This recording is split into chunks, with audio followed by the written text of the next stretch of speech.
I've spent all night. I've watched every single play of the game against Minnesota, and I've got the snap counts, some of which will surprise you. We're going to jump into the snap count for every player on the field here in a second. Before we do, let me just ask you a question.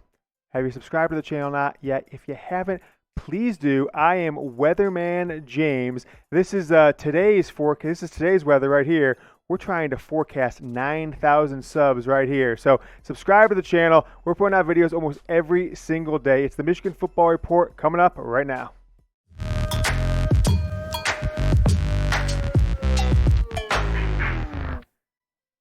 Quarterback snap count against Minnesota, and everyone knows Joe Milton got in for 6 snaps, but maybe he had a few too many cold ones. Maybe he had dozed off in the fourth quarter. You didn't see Cade McNamara, redshirt freshman quarterback, got in for 6 snaps. So in this show, we're going to go through every position group and tell you every single every single position, every player who got in the game, and how many snaps they played against Minnesota. And I think for a lot of people that didn't pay attention to every single play, this will help you out understanding who did what and what to expect on Saturday against Michigan State. How about the running back position?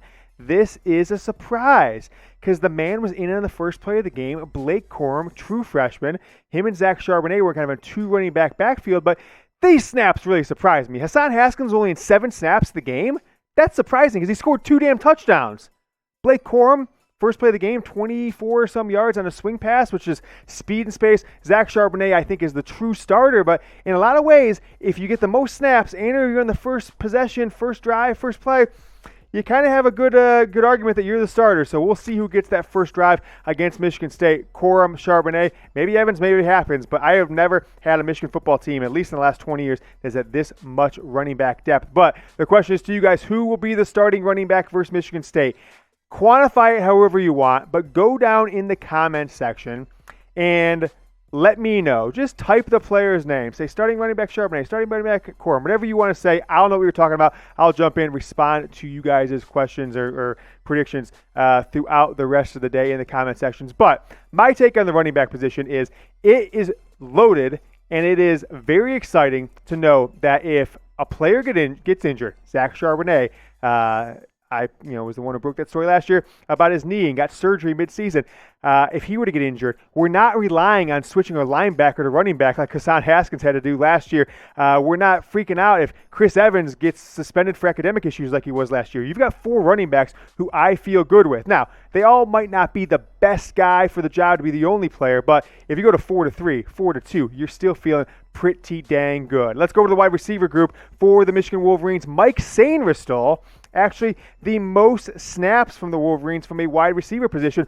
The most surprising to me is that you don't see Giles Jackson on that first list, but you see true freshman Roman Wilson. You see true freshman A.J. Henning. That's surprising to me. Take a look at the rest of the wide receivers. Cornelius Johnson got 19 snaps. Giles Jackson got 15. Jake McCurry, Nate Schoenle, a couple of guys that have been around the program for like 10 years at this point. But Giles Jackson and Cornelius Johnson, 2 guys that I think anyone who has any insight into this program not getting starting snaps is surprising behind 2 freshmen. So I'm going to be really interested to see what happens in the game coming up against Michigan State, high noon Saturday on Halloween, because if Giles Jackson's a backup, that is pretty surprising. I don't think it's a knock on him necessarily unless he's regressed in some way. I think it spells amazing future for the wide receiver group if you've got 2 true freshmen that are already vying for starting snaps when you had 2 guys like Giles Jackson, Cornelius Johnson that were ready to break into that starting lineup this year. Let's take a look at the tight ends and fullback snaps from this past game. No Nick Eubanks. Did not play.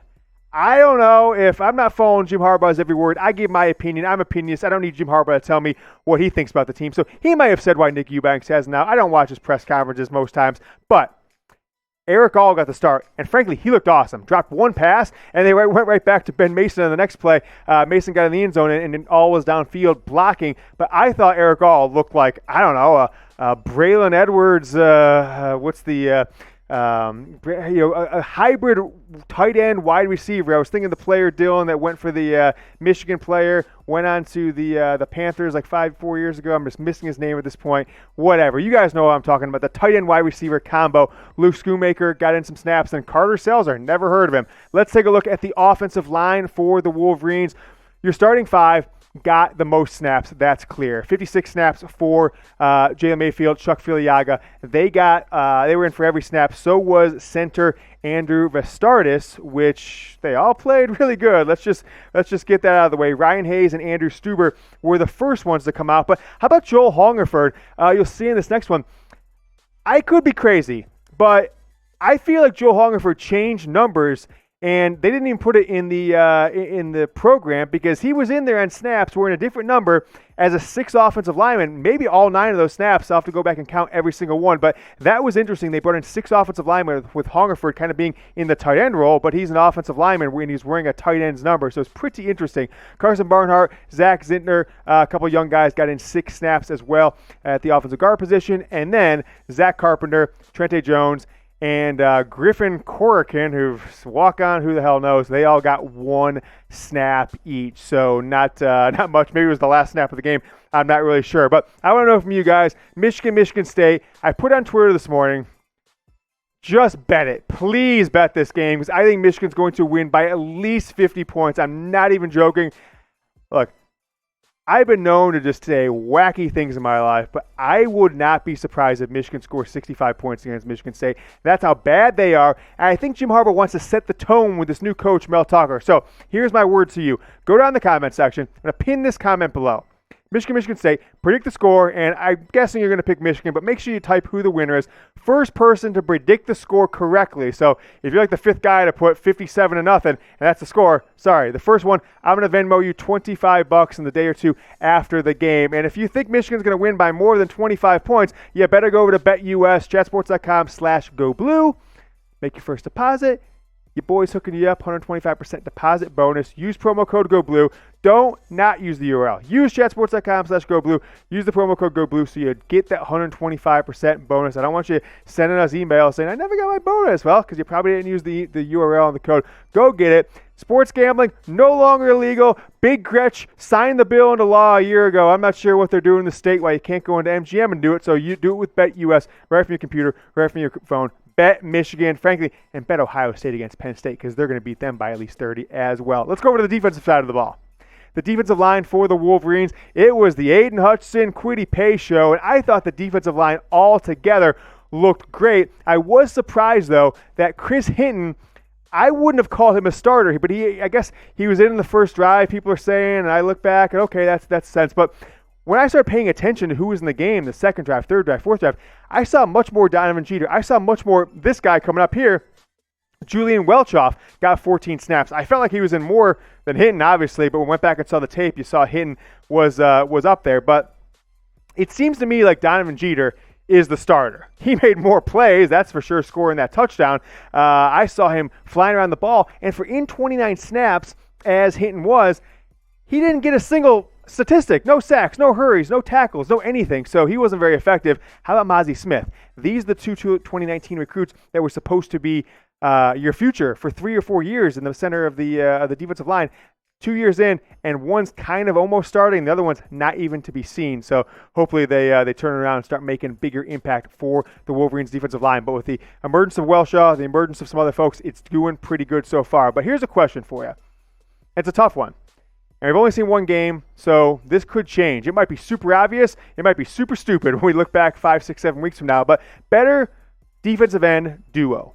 The 2018 guys, Rashawn Gary, Chase Winovich, or the current 2020 guys, Aiden Hutchinson, Kwity Paye. I saw Kwity Paye yesterday. CBS Sports' new NFL mock draft had Kwity Paye number 6 overall.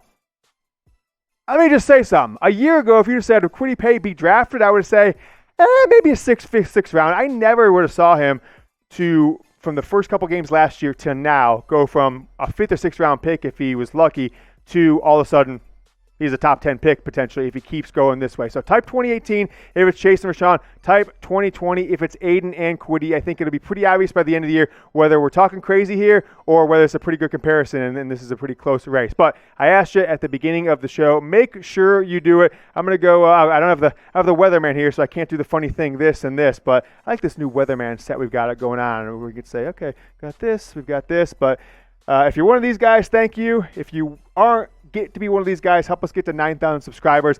The biggest by audience by far YouTube channel for Michigan, but there's a couple out there like one of these podcast guys that has like 1,000 or 2 more subscribers. So let's get him, let's beat him, let's be the #1 community for Michigan football on YouTube. Linebackers. And you knew all about Cam McGrone coming in.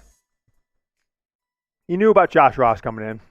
But Michael Barrett was a pleasant surprise for the Wolverines. These are your 3 starting linebackers. Ross had to move positions to stay in the field because he got hurt last year. Cam McGrone came in and, frankly, played a heck of a lot better than he did. But Michael Barrett was all over the field. Let me talk about him for 1 second. We all know this, but let's just recap so we don't forget. He forced a fumble that was immediately returned for a touchdown on a sack. Donovan Jeter picked the ball out of the air after he just absolutely crushed Tanner Morgan. He ran a squib kickoff back like 50 or 60 yards inside the 20, and he recovered a Michigan fumble when one of Michigan's players fumbled on a kickoff. So he was all over the place outside of playing amazing defense. The big Michigan player of the week for the team on both defense and special teams. So big time game for him. He is my top performer on defense from last week. And if you like Michael Barrett, if you like what he did on all sides of the ball, give this video a like. I want to see how many people watch this video like Michael Barrett. So don't expect him to make big plays on Saturday if you're not going to do the courtesy of giving him a like. I'm going to screenshot it in a couple days. I'm going to tweet it at his dad, and they're going to know whether Michigan football wants him to keep playing well or not. I think it all depends on these likes. Just kidding there, but take a look at the rest of the linebackers. David Ojabo, who was caught overseas in the corona pandemic. It's only been back in the United States for about 3 months.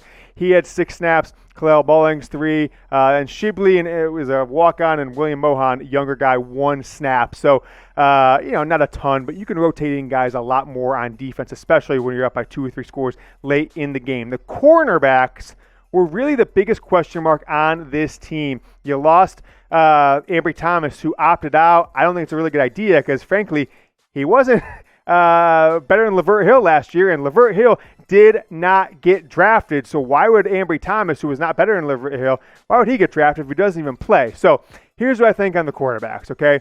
Vincent Gray looked shakier than I wanted to from time to time. But overall, I thought he did an okay job. Wasn't like an amazing job. If you all remember back to 2017 when David Long and Lavert Hill came out as true sophomores and both just looked dynamite that entire 2017 year for the most part, turned into all-conference, all-American level players, the two of them. But I was actually pretty impressed with G-Mon Green out of the Dallas area. I actually took a few flights with his parents last year, that Friday night spirit from DFW to Detroit to go to a Michigan game. So I was super excited about G-Mon Green.